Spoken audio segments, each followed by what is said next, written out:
Um, cool. Recording has commenced. Yeah. I suppose we should do an intro-y thing. We should probably do an Yeah. intro-y thing. Yeah.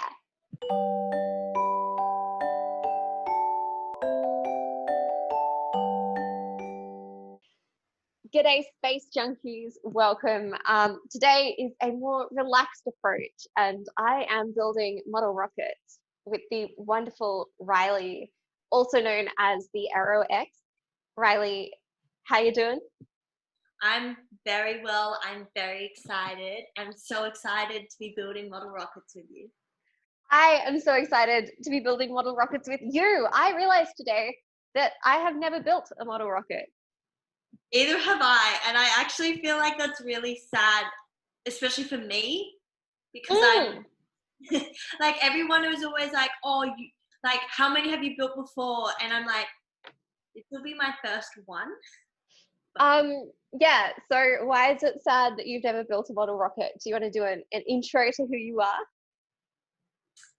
Yeah, all right. So I am Riley Havela. I am the host of the AeroX, which makes like space videos because I'm a massive space nerd and I am studying aerospace engineering, which is why I think it's sad that I haven't built a model rocket before because I am doing aerospace engineering and I'm third year. Yeah, yeah. And I'm very excited to talk to you about the rockets that we're building. Yeah. I've never built a model rocket, although I have seen them built and launched. Um, yeah, my brothers used to build them and launch them when we were kids, but I was too young. Well, okay, so for the people watching, this is the rockets that I got. It's Tandem X, which meant that there were two rockets inside, and it says that this is, well, mine is a level 2 rocket, yours is a level 3, so you got the harder one. Oh, And it says that it should only take 1 to 3 hours for us to assemble it, but we'll see how we go. well, we already had to have a couple of extra trips to Hobbyco to get the right glue. And as I read the instructions, which is always a dangerous thing to do, I was struck by the amount of things not included in the kit that are necessary to launch this thing, Yeah, particularly a rocket. I mean, a motor, an engine. yeah. Well, I have those. So What? when we're Okay, right, that's so very exciting. my first step is to assemble the engine mount. So I have Okay, all of my stuff here. my first step is actually to prepare the fins. So I'm going to prepare those fins. I've already dropped stuff on the ground. Perfect. All No, right. this is good. I mean, those playing along at home, feel free to build your own model rocket along with us and make mistakes. My first mistake was forgetting that I needed scissors to open the packet. So I'm just going to use my scalpel, or hobby knife, as they call them. That's so much better than me. I think I went out, I just bought some Stanley knives. So Stanley knives are good. I only have one of these because my brother, who is a surgeon, decided when he was in medical school that I ought to own a scalpel for some reason. And so he bought me one. So it's exciting times, really. how many How many what? how many brothers do you have? Because I've met one. Yeah, you had one of them on your show, right? Yeah. Yeah. I only have two. The other one's a surgeon. So they used to build model rockets when they were kids. And actually, I'm not going to open this yet because I'm going to lose all of those bits. I'm most excited about the parachute. They're cool. And I have to use this cement glue now. So fingers crossed I don't get it all over my couch that I'm sitting on. This is the But nose cone. yours is a really interesting shape. And it's actually, this is mine. And so it's Oh, actually really cool to think about the aerodynamics of the nose cones, because yours is slightly different. yeah, so it'll end up being something like this. Yeah. So tell me more about the aerodynamics of the nose cones. Well, there's a bunch of different types of nose cone shapes, and they all have like different pros and cons. Obviously, the one yours has a more pointier tip, which means that it's going to have like, it's breaking through the air, I guess, around it a lot faster. Mm-hmm. And then you get like rounded ones, which is like on the Dragon. And that's kind of to ensure that it doesn't burn up on re-entry. Uh-huh. No. What have you done? I dropped it all over the floor because You have I'm to move trying. your camera down so we can see what you're doing. All right. So I'm on my table and I'm trying very carefully not to get this glue all over my couch. Classic. So I'm going to be taking fins out of balsa wood. You can see here. So this is exciting stuff. Now, if I was not on camera, I would have just pushed these out, you know. We're gonna like do it all properly. We're poked. being documented. That's right. And I don't want any accusations that I have not built this to spec when we attempt to launch them. So the idea here is that Riley and I are going to chat while we build these, and then eventually we will hopefully launch them at like a park or something, and we'll see whose goes higher. It's tricky because, you know, there's obviously regulations, but I think we'll get away with it, especially during COVID. Yeah, I think that we should be fine as well. I'm really scared that I'm going to do this wrong because I just know what I'm like when I'm assembling furniture. And like IKEA. Yeah. What do you like when you're assembling furniture? I just love the challenge, especially, well, IKEA furniture is a good example because the instructions aren't always so clear. Sorry, I think I'm just going to keep it down and you guys are just going to listen to me talk because I'm assembling. So this could be more interesting to watch. Yeah, I'm sitting on the floor to make this work. So can also recommend that approach. All right, let's do that. I think I said I was going to sit on the floor. This actually dries really quickly. Really? Yeah. Okay. But we'll see.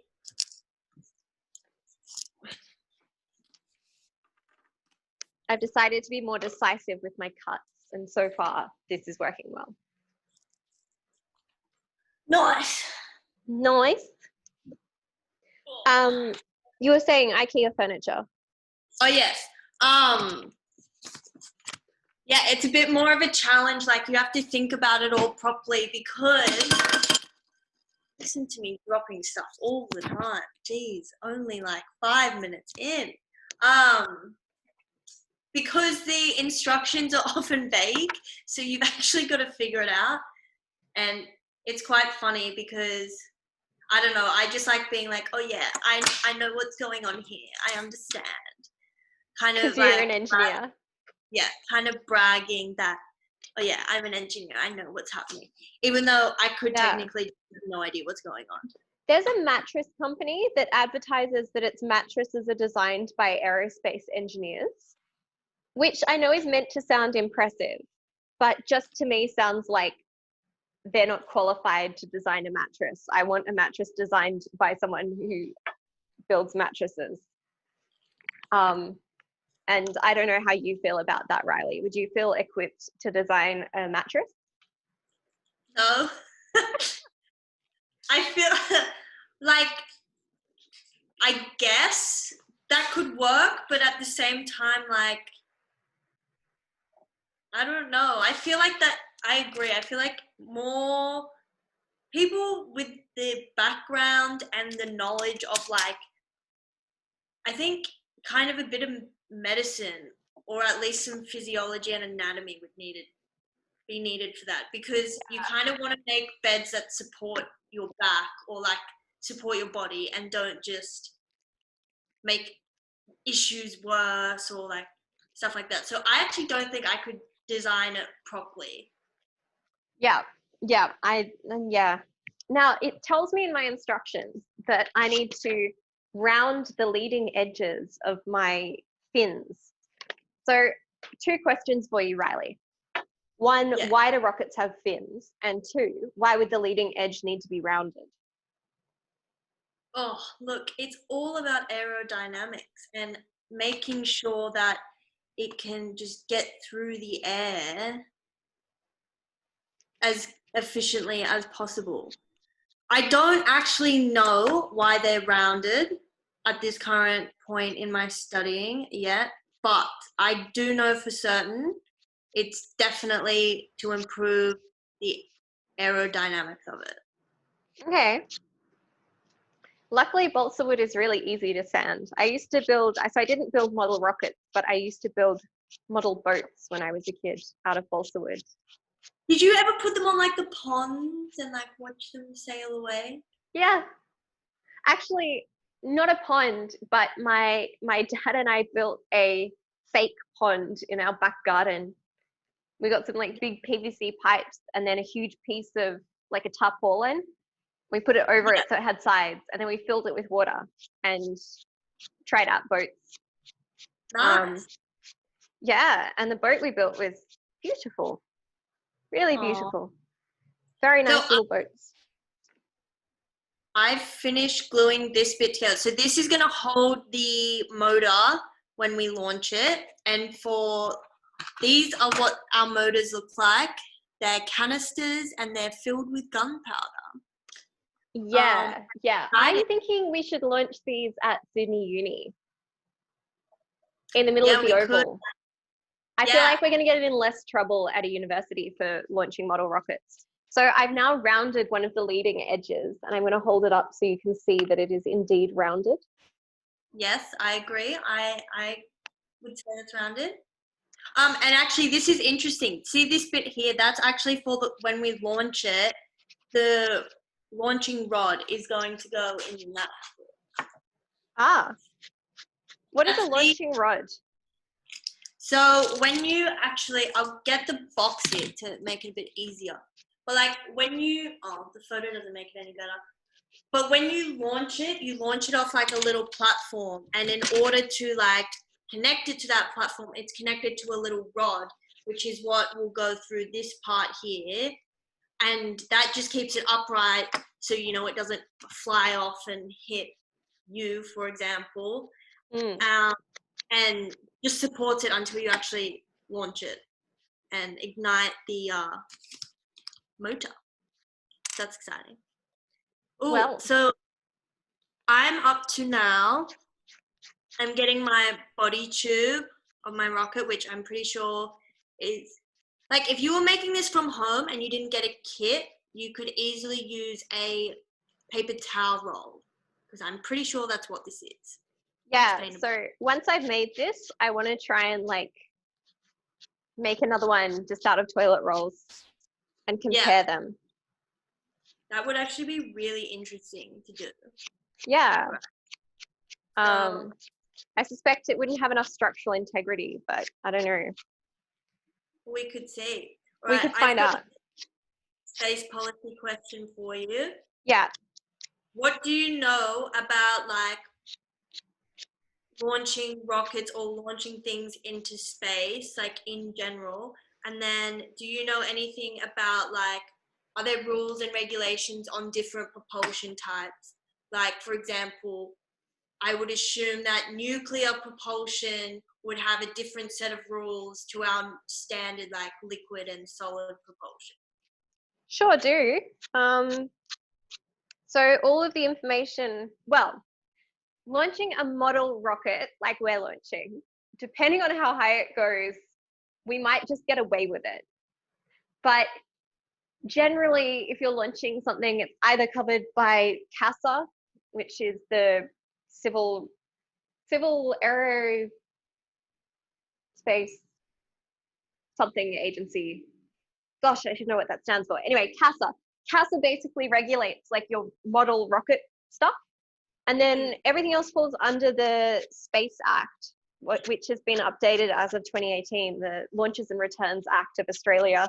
And basically, it's like it gives rules for what you can launch, what you can't launch, and you have to have a permit to launch anything that's going to go, that like could go into space. So here's a fun fact. So where does space begin? I would say, I feel like I should know this, but I don't. And I feel my guess is going to be like something like 300 kilometers up. So under Australia's law, they haven't actually legislated where space begins, but the regulation on space objects is anything above 100 kilometers. That's not that high up if you think about it. No, and around the world, like pretty much no one's agreed where space begins, but some people say that it starts at 80. Ooh. Yeah, so that's a fun fact for you, that according to international regulations, there's actually no definition of space. That is actually really interesting. That's certainly something I'm gonna say to someone who I'm trying to impress. I'm gonna be like, guys, did you know that space isn't actually like defined in altitude? Yeah. Anyway, yes, the Launches and Returns Act. So that's what you need to look at if you want to launch something. And then if you are a place that's providing launching services, you need a launch license. So there's a license system and a permit system. And recently all of that had to like get updated, and they had to figure out what to do with that at the space agency, because originally it was written so that places that were launching something were also the people who were providing the launch service. Like no one in Australia ever thought about the fact that maybe someone wants to build a rocket and someone else wants to launch it. And so they've had to update all of that stuff. And I think it's an ongoing process. I just got really excited. I just saw in my instructions that my rocket is huge. Basically, I put this bit in, and then I thought that this was maybe like a spare, but then I also attached this, and it's going to be this big. Oh my God. Now, this is a very personal question, Riley, but like, is a longer rocket better? Not necessarily, because they can get too long where I'm pretty sure they kind of like have a spaghetti effect, and they almost like kind of warp and snap. Don't quote me on that. I haven't actually looked into this all that much, but I'm actually really interested now, because now that I'm building like this model rocket, I'm like, whoa, I actually see how my degree is coming together and what I'm learning is coming together, but I need to brush up on these certain bits. So. Okay. Oh my God. All right. So I have to figure out what I'm doing with my mount for the engine. This is definitely not covered in my philosophy and sociology. All right, here's another question. Okay. Have you read any space books like that aren't space policy related? Because I know you're a bit of a space policy junkie. Are you asking me if I have hobbies and interests beyond space policy, Riley? Yes. Yes, I have read Red Mars by Kim Stanley Robinson. Oh yeah, that's a good book. It is a good book. I think, is it Green Earth or Green Mars? Green Mars. So I think it goes Red Mars, Blue Mars, Green Mars. I think it's something like that, because it's about it terraforming. Yeah. So Red Mars was the first one where they're like, hey, it's Mars. And Yeah. then they like do terraforming and stuff. It's pretty cool. Yeah, it's actually a really well written book. I do recommend for people who haven't read them before. So according to my instructions, I need a ruler because I need to measure things. And I'm really tempted to not measure them, but I probably should. I will laugh if your rocket doesn't launch because you didn't rule something. Well, okay, fine. Hang on. I'll be back in a sec with a question about rulers, but I've got to go get a ruler. So you stay here. Don't go anywhere. Keep building. Feel free to talk to people while I'm gone. Don't tell them lies, or do. Well, all right.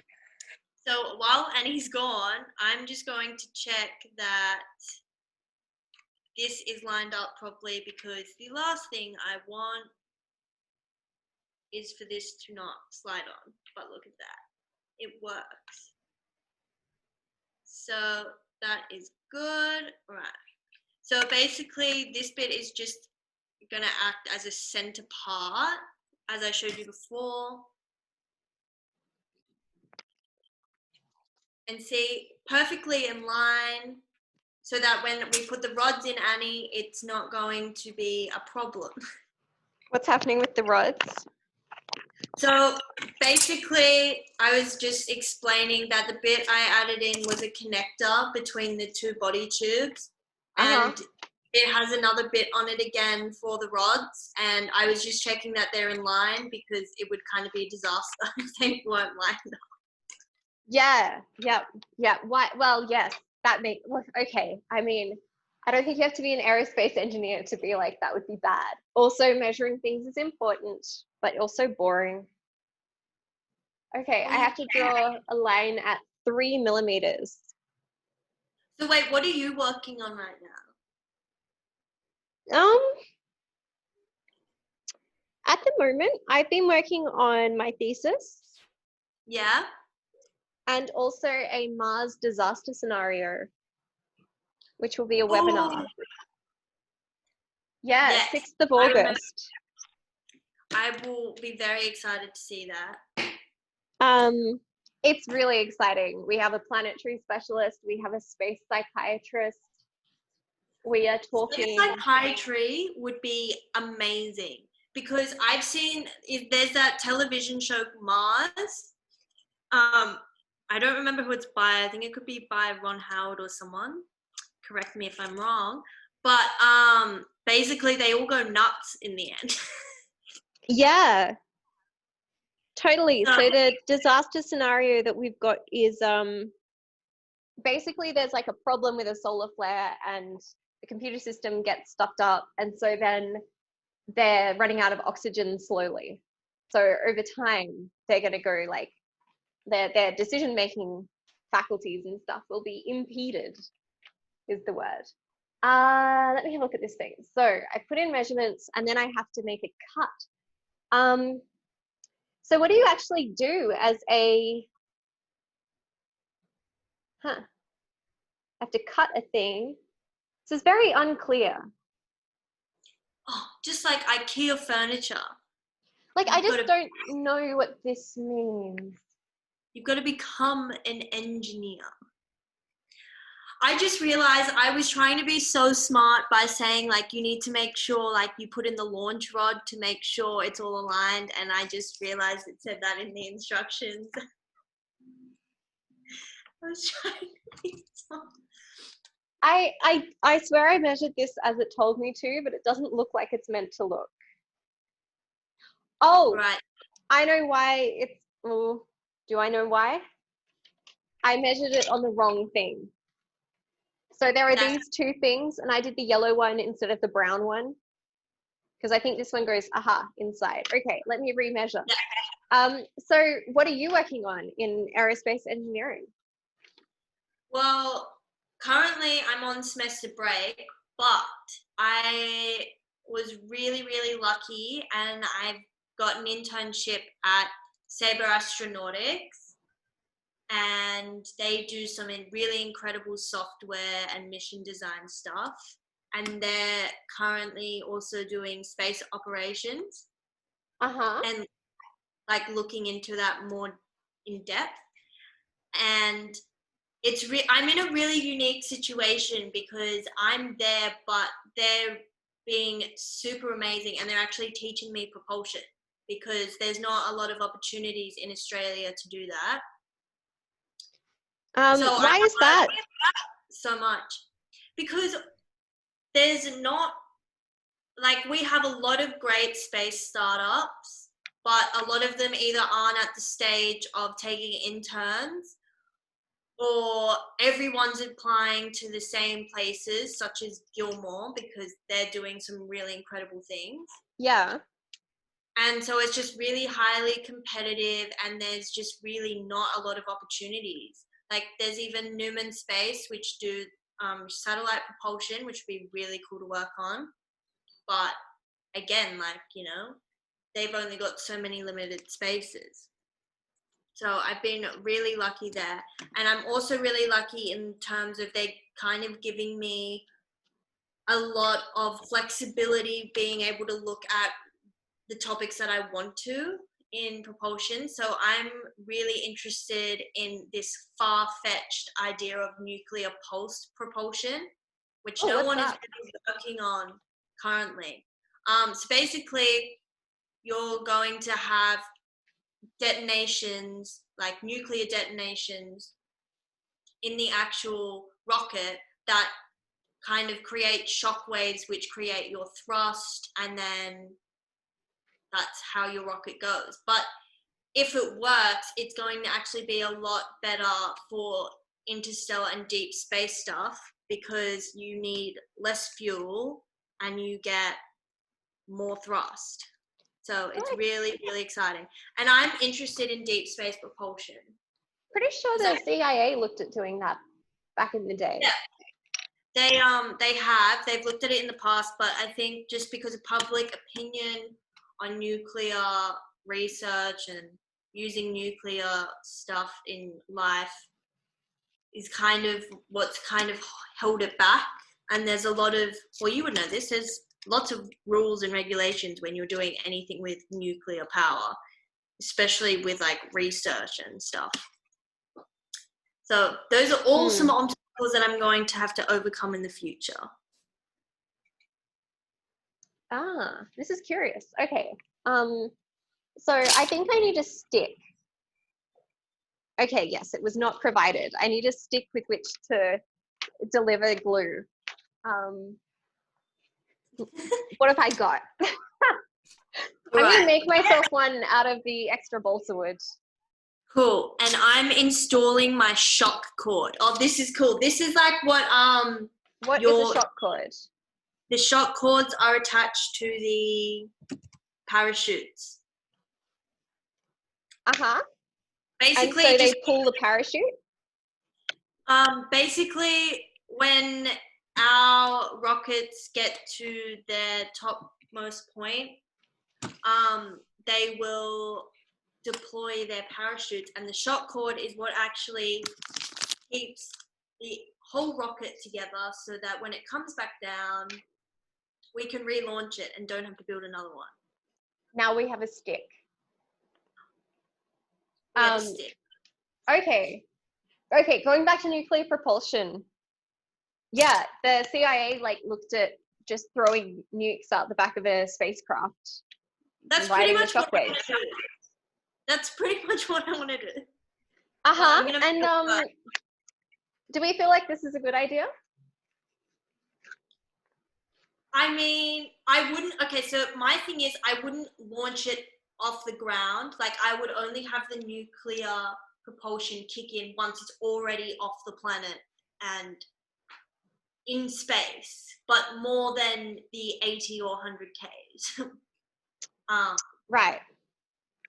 So that's my current thinking. Because basically my whole idea is I want to do propulsion that's actually going to get us to travel places off the planet a lot faster. Because currently what we're using is not really that efficient at all or fast. So that's What are we like, using at the moment? so it depends on what, like it actually depends on what the spacecraft is. Like most of the time it's either solid or liquid propellant. And then in satellites, they might even use electric propulsion, which is looking at ion thrusters. But I'm trying to find this one piece of, it's paper or something, and I cannot find it. What is it supposed to be? I don't know. All right, I No, meant to chuck some glue in here. This is very fiddly. you got the harder one, so I feel kind of bad. That's okay. I'm very happy to. I'm just going to go with a lot of glue. I feel like we can't go wrong with too much glue.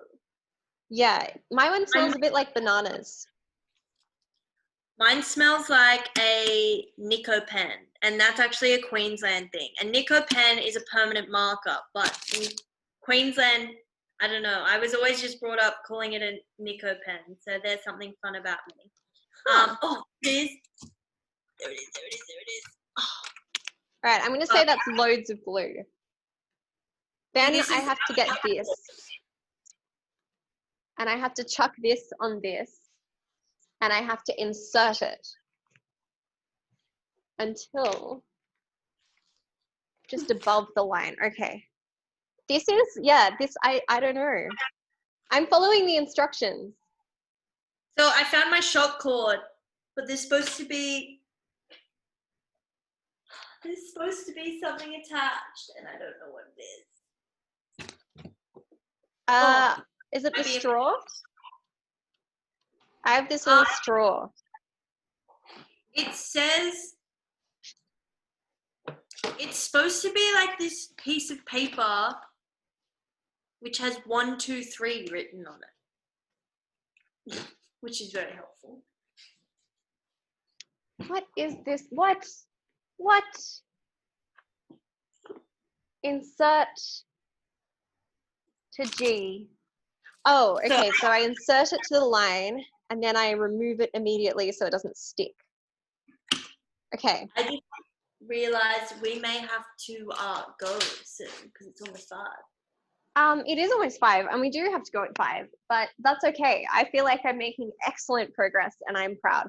I don't know what I'm building here. I'm sticking a thing I'm in a thing. excited that I have this. Like it kind of looks like a rocket. You're way ahead of me. I have this.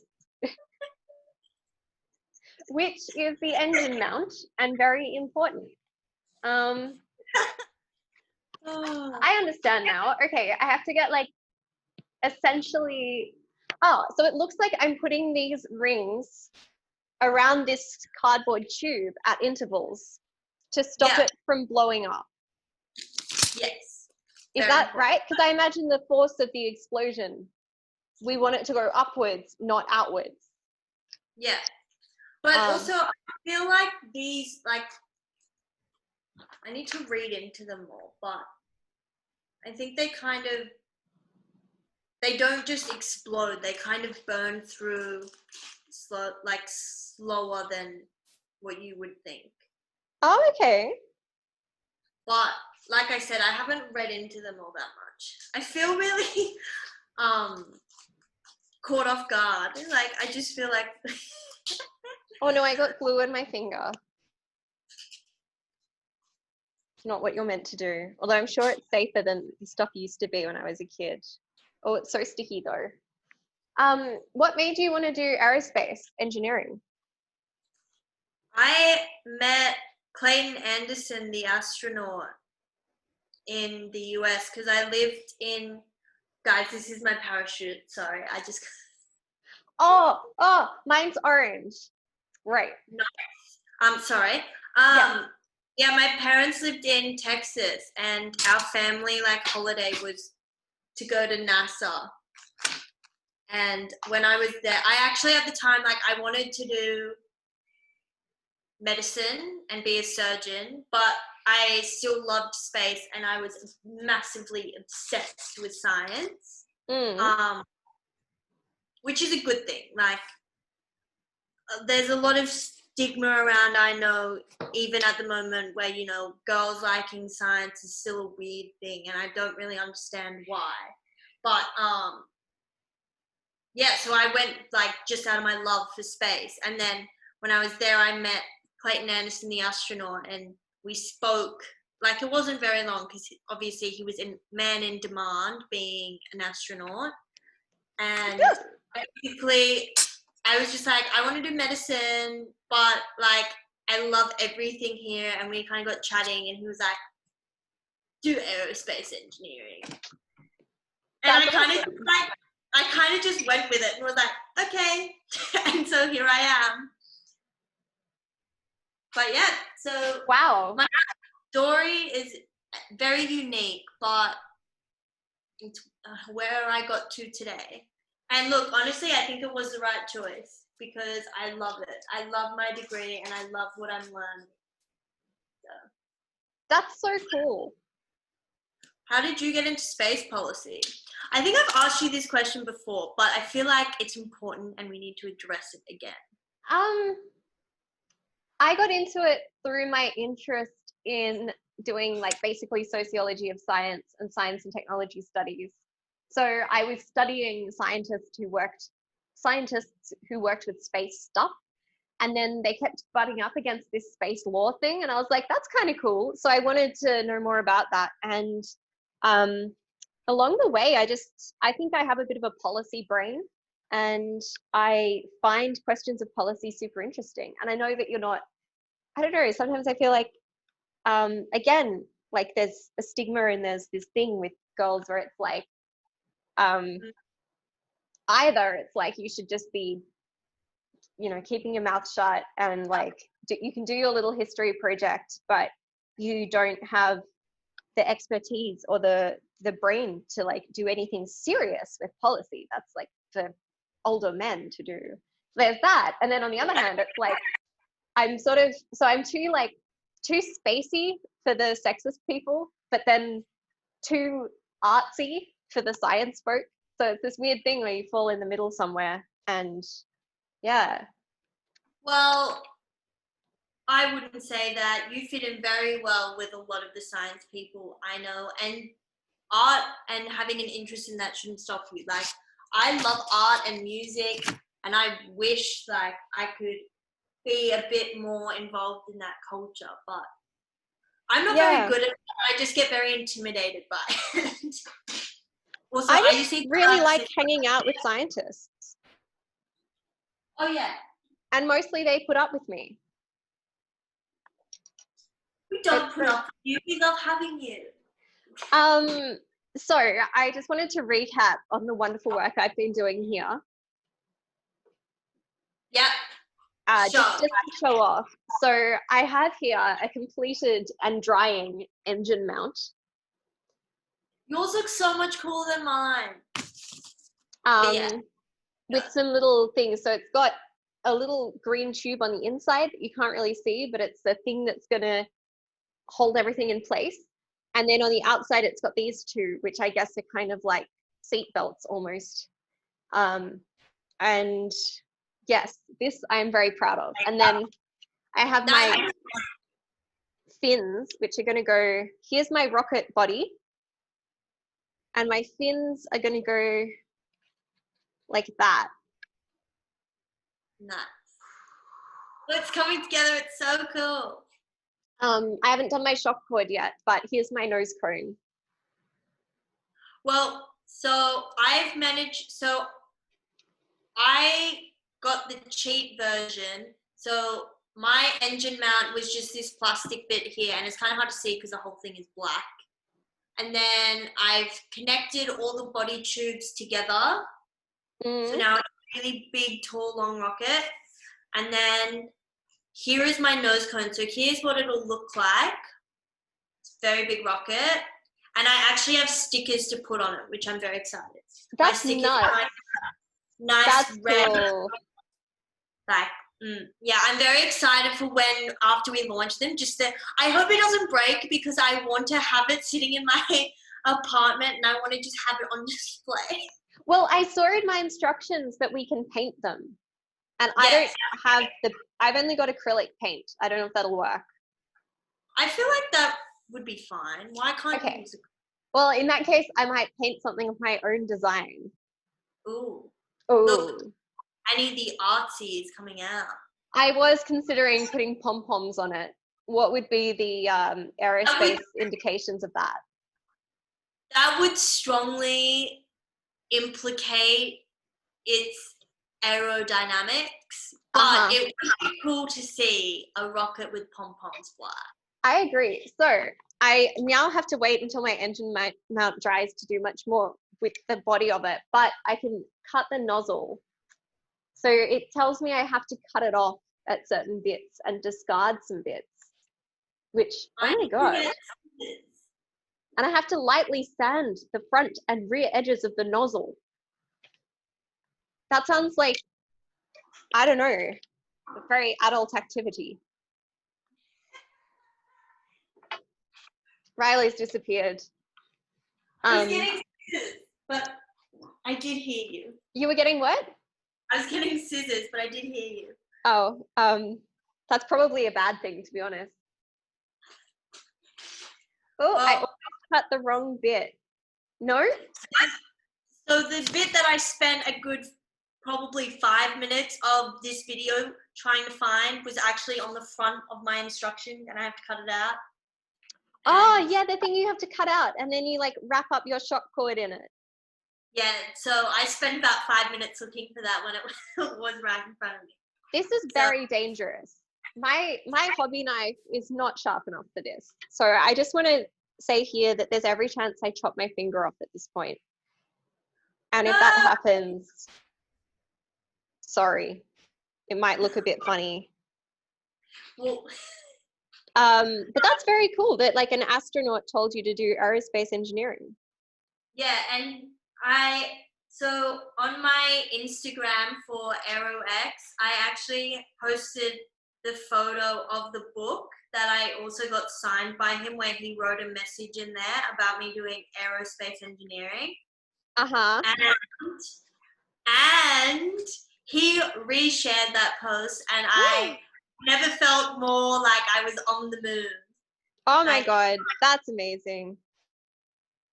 I was super, super like, that made my entire month, I think, that event. Would you want to be an astronaut? See, this is a really tough question because I would love to go to space 100% and like be an astronaut, but if I had to pick between like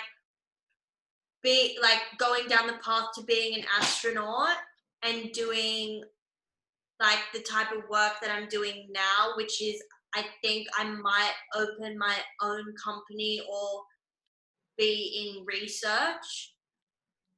I feel like I can't really be both at this current stage.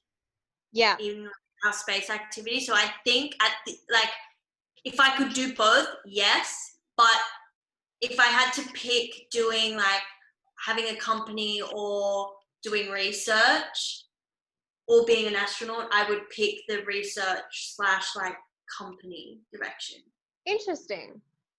Just because it's like, if I do like propulsion, I can't really do that on the ISS right now. Like there's not a need for that. True. I almost chopped everything off right then. Whew. No, don't say that.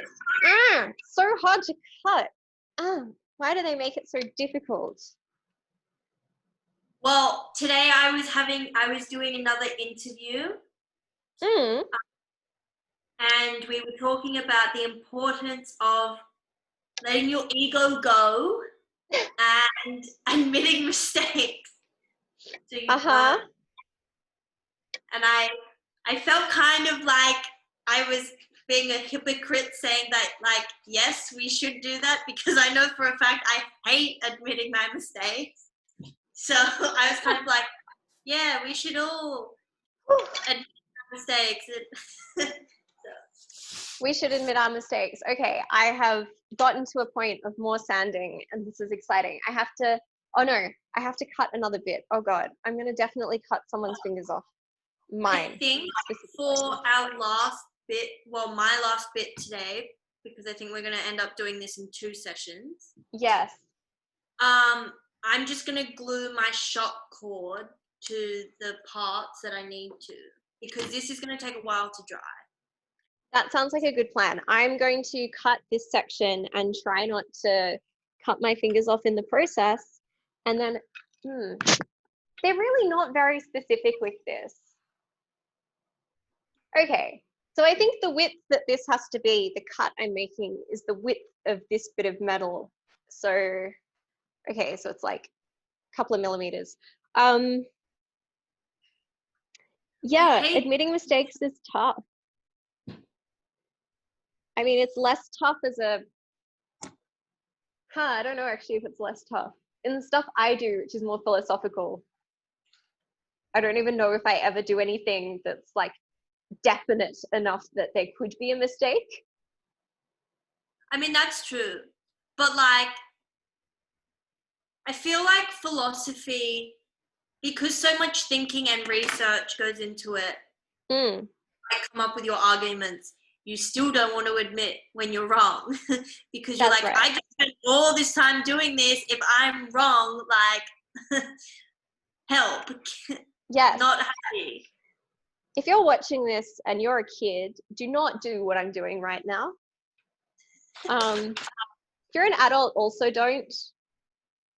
What's it called when you admit a mistake and then keep doing it?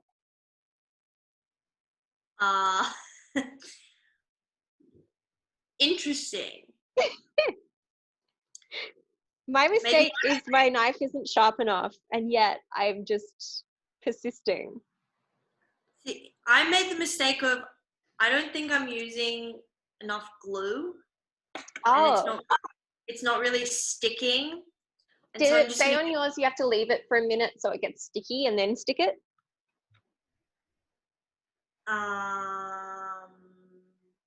Mine just says warning in about 7 different languages. I don't know if you can see that. Ah. Okay. But I'm trying not to have it leak all over my table as well. That's also good. I'm using a chopping board currently for my gluing activity. See, that's smart. See, just because. See, that's a mistake. I didn't use a chopping board. It's that policy brain. What can I say? But all right, we got it to stick now. Exciting. So now I'm going to do step 3.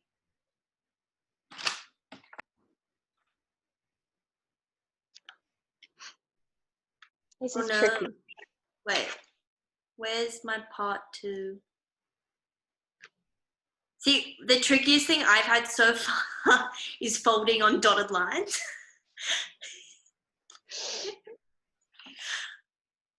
Again, cutting towards the thumb, not a good idea if you're doing this at home. We'll definitely attach a link of the rockets that we are building because I think they're going to be a lot of fun. But oh yes, but like attaching a link is by no means an endorsement. Oh yes, 100%. Because I mean, this is the first rocket either of us have built, so we don't know if it's any good. Oh no, I'm getting the glue everywhere. No. I put too much on. I went with our tactic that we used before of we can't use too much glue. Oh. Okay, Definitely. I can't do the next bit until I've done this bit, and my knife isn't sharp enough. I'm going to have to come back with a sharper knife next time.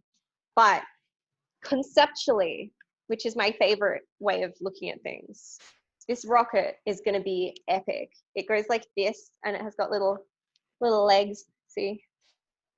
We'll have to name our rockets, and then we'll have to get people to decide whose rocket will win. Yeah, no. We'll have to assemble it. So I reckon. Okay, I'm not the aerospace engineer in the room, but I reckon that. Hang on, there we go. Look at that. That looks very professional. I reckon that because my rocket is smaller and lighter, it will go higher. Ooh. Because the propulsion is the same for both of them, right? Pardon? The propulsion is going to be the same for each of them. Yeah, we're using the same motors. Yeah. So I think less weight equals more height. I mean, that is true in some regards, but we'll just have to see what happens. We'll have to see whose is the better built. Oh, well, in that case, almost certainly yours. Well, we just saw that I just used way too much glue and have gotten it all over my hand. But voila, my shock cord has been assembled. I just This need is to great. actually glue it into my rocket. I'm doing the important thing of packing up my tools. Yeah.